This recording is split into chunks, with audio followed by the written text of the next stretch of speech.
More freaky deaky stuff from the Diddy trial, so let's have a look. Well, his stage name, The Punisher, to the jury, Sheree Hayes, is his real name and one of the few witnesses to give an uncensored look inside Diddy's freak-offs. In 2012, the exotic dancer allegedly received a call from a woman requesting a striptease. Punisher, freak-offs, already it's starting very weird. Someone named Janet, aka Cassie Ventura, and her friends. Hayes says he believes Cassie found him through his getpunished.com website. And at their first meeting, Hayes said Cassie told him her and her husband liked to create a sexy scene, one that her husband would eventually come out to watch. And during that first encounter, Diddy allegedly gave mostly subtle directions. The compensation for that rendezvous, $2,000. Subtle directions. I mean, it's sat at the back, sort of directing it like a weirdo. Under cross-examination, Hayes testified that Cassie did not appear uncomfortable during their encounters. He, quote, did not get any cues that there was a discomfort with what was going on over the 8 to 12 interactions they all had. Sheree said, the Punisher, Hayes, joins me now, and he's also the author of In Search of Freezer Meat. He joins us now. Story of the male mental health crisis caused by erectile dysfunction, and the only true cure no one is talking about a penis implant. Where's my meat?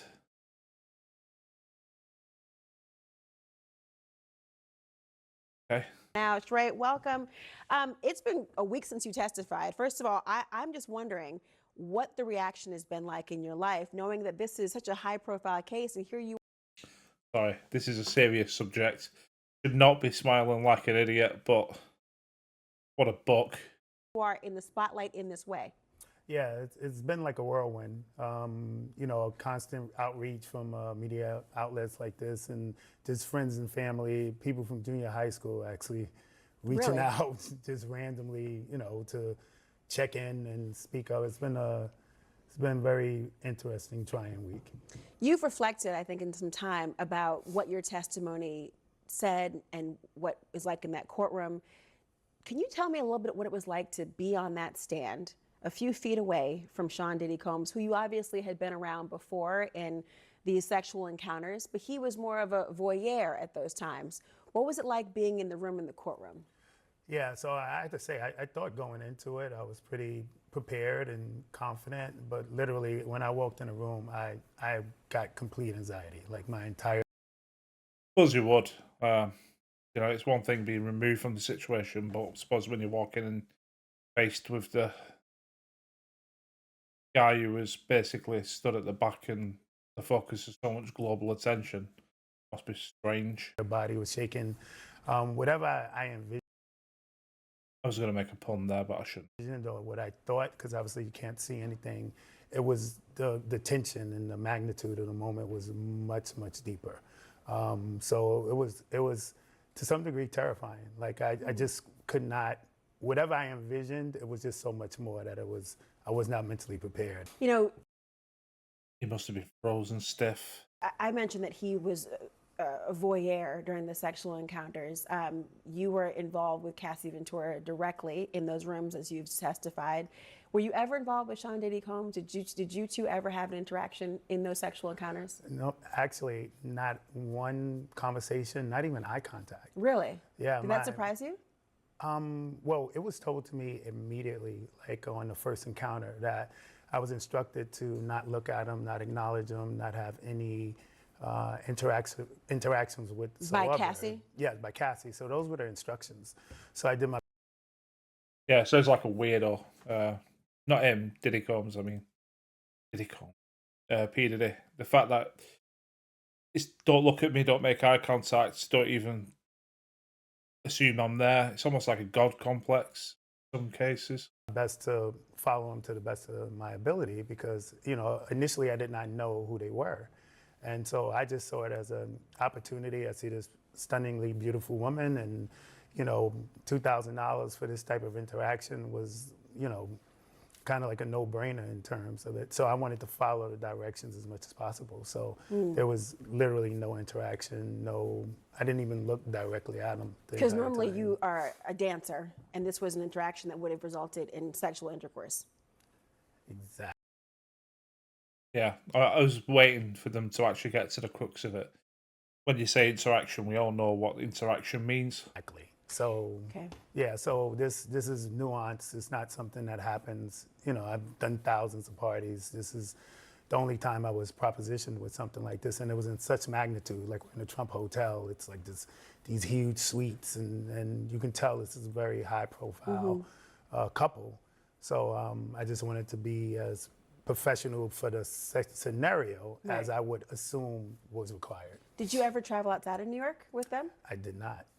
When you were engaged in this encounter and intimate with Cassie Ventura, as you've said on the stand, you were asked about whether you had any notice or any idea how she felt about the interaction, whether she was consenting, whether she was uncomfortable in any way. You testified you did not feel as though she was uncomfortable at all. Can you explain?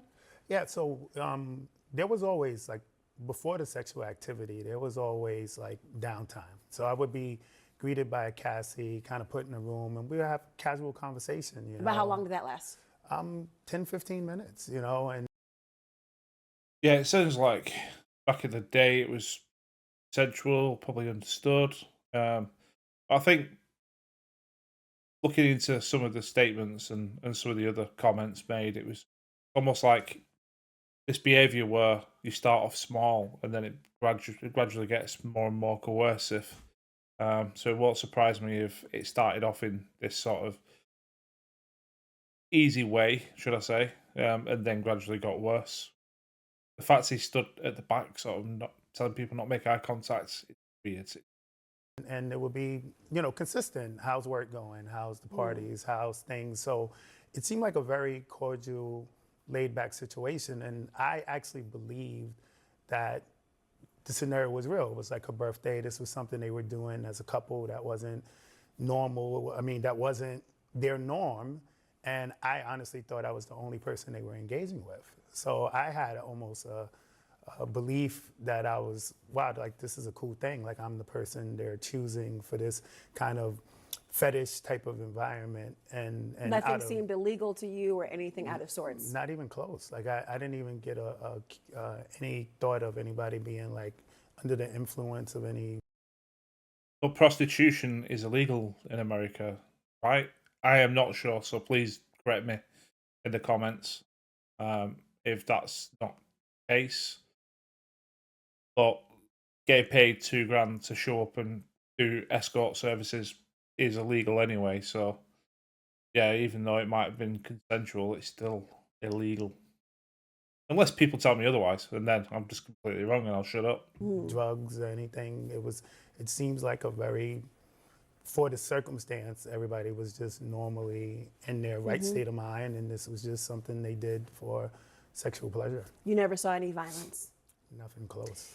Interestingly, you say you haven't seen any violence, you didn't see anyone under the influence of drugs, and you didn't have any idea that she was not consenting in some way. Why do you think you were called to testify? I'm still trying to figure that out. Like it's Really? after the fact. I'm the only thing that I can kind of maybe think is, there was directions, right? It was in my testimony. It was clear that it was him, I guess, somewhat in control. Not so? overbearingly. I mean,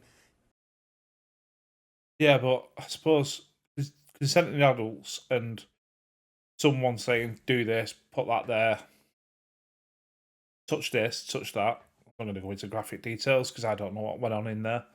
But I suppose they're just sort of looking for everybody who had any interaction.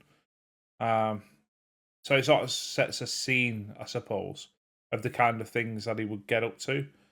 In this case, it looks to me like he paid for someone who was willing to do the things that he was asked to do. So I suppose it's just character witness building for the prosecution, that is. it was said to me this scene we were creating was for her husband, aka him. So the only thing I can say is maybe they were trying to show another element of control. And even though in my case it wasn't forceful or aggressive, but it's still another dynamic that maybe they were trying to establish. Did you ever see cameras or I did anything being not. filmed? I did not. The rooms were always extremely dim and dark, just candlelit. So it was, if there were cameras, it would have to be some sort of infrared, low light scenario because it was very dark in there. Who paid you? Always Cassie. Did you ever see where the money came from? I did not. Only one time, like I said in my testimony, we were actually engaging in sexual activity, and he threw a stack of $100 bills on the bed. That Cassie turned to him and asked him was everything was fine. And he just said, I'm enjoying it, in so many words. And I know that money was collected after the fact and given to me. So that would be the only scenario where I guess money came directly from him by way of. As soon as I get home, I'll be putting that in the washing machine. I know that's not what laundering money means, but I would be washing that money. Yeah. You know, slamming it on the bed, like almost like how would somebody would do at like at a strip club. How, when you've reflected back on your testimony, do you think that your testimony was helpful to the prosecution or the defense in any way? I mean, going into it, I always thought that because I saw no violence or any outward aggression, I always wondered if this was more beneficial to the defense. But I don't understand the angle of how they're trying to take my testimony and connect it to what they're trying to prove. You know, it's very nuanced what constitutes a RICO and racketeering, and I don't know enough yet. I haven't heard enough to see if my testimony aligns with what they're trying to prove. One thing that Cassie said on the stand was that she wanted Diddy to know that people were not disposable. And it almost sounded like she was talking collectively about everyone involved in these sexual encounters and these so-called freak-offs. Did you yourself ever Freak-offs, that name gets me. feel as though you were either disposable or that you yourself were being trafficked in some way or prostituted? Well, he wasn't prostituted because he was paid for the service that he was willing to give. He wasn't trafficked, as in, I mean, trafficked is a really heavy term. That is a serious situation globally. That still happens today. There's, boys, girls, men and women trafficked all over the world, and it's really serious. This situation, from what he said, he was an escort who was paid $2,000 to have sex with Diddy's wife. He was willing to do it, and it was a weird situation, but he was paid. He wasn't prostituted. He was effectively a prostitute in this scenario. There's no point framing it that way. And I guarantee his response, because he seems like a real level-headed guy, his response will be no. No, not trafficked in some way or whatever. There was always pressure in terms of being disposable because obviously I'm there to create something, like a scene, to create an environment. So at times where there was sexual pressure, because it's out of my norm, I did have a feeling of, okay, I'm one, scenario where if I don't perform in the right way, if I don't create the right ambiance, then maybe I won't get called back. But that's the most pressure that I had. There was no indication of. I really believe they were just a happy couple, and this was a sexual fetish that they had. Yeah, it seems like the reason why he was testifying at all is that the prosecution are trying to build a sort of a case or a character sort of case against Diddy in the fact that he was always like paying people for sex, setting these scenes, being coercive in control. In this case, I don't think this guy was forced or pressured into anything other than feeling the pressure to perform because he was getting paid good money for going back and doing these things. But yeah, I think that's the only reason why it's not a bombshell testimony. It's just Diddy had a history of doing these things, and it sort of speaks to the overall character of the man. You ever see them be affectionate during these freak-offs together? I did not. They would never actually interact in front of me. There was like kind of a cue where if he needed to speak to her or have some sort of direction with her, he would just stand up and leave the room. And if she saw that, she would follow him out. They would be gone 5, 10 minutes. Then she'll come back and we'll resume for the most part. But no interaction in front of me. No even conversation other than his directions, which were subtle: move the light, turn your body, maybe put more oil. Those type of gestures in communication. Yeah, he just sounds like a master manipulator.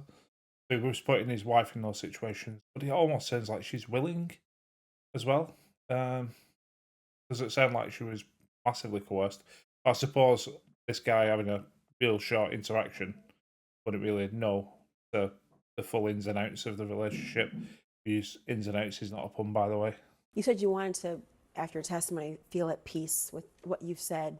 Knowing what you do now about what Cassie Ventura has said about how she's felt about these freak-offs, what would you say to her if you could? I would apologize. I would apologize because I had no idea, no indication what she was going through. And if, obviously my involvement kind of furthered her suffering, so just... I should let the guy finish before commenting, but I just don't think he's got anything to apologise for in this situation. I think he was brought in, paid, she paid him, and he had no idea that all this was happening in the background. Otherwise, I don't think, looking at the man, I don't think he would actually have gone if he knew this was happening. Me knowing that as a man, being raised by a single mom and a grandma, just the thought of partaking in a scenario where a woman is possibly being abused is tough to hear. So, I would just apologize to her and, tell her that I was really remorseful and regret if I contributed to a bad experience for her. Sheree Hayes, thank you so much for joining. Oh, thank you. Yeah, I think he seems like a genuine guy. I'm not sure what the freezer meat book's all about. Look into that one, actually. Not that I'm into freezer meat or anything. But I don't think, the narrative that she was trying to push there, do you feel trafficked or, prostituted? The fact he was acting as a male escort, getting paid for having sex with his wife. She might have been coerced into this. I get the feeling that if he would have known after stuff that went on, or that she was in a manipulative sort of relationship, I don't think he would have gone. I think he's just there, and the only reason he's testified is as a character witness for the prosecution to say that he's got a history of doing these things. It sort of points a scene for the sort of jury to say he's known for being a bit of a voyeur and a manipulator. So that was interesting. But yeah, I'll see what else comes out of this trial because it is bad. It is crazy. Trump Hotel as well that he used to use. I'm not going to go into Elon Musk's tweet. That's for a different day. See you on the next one. Cheers.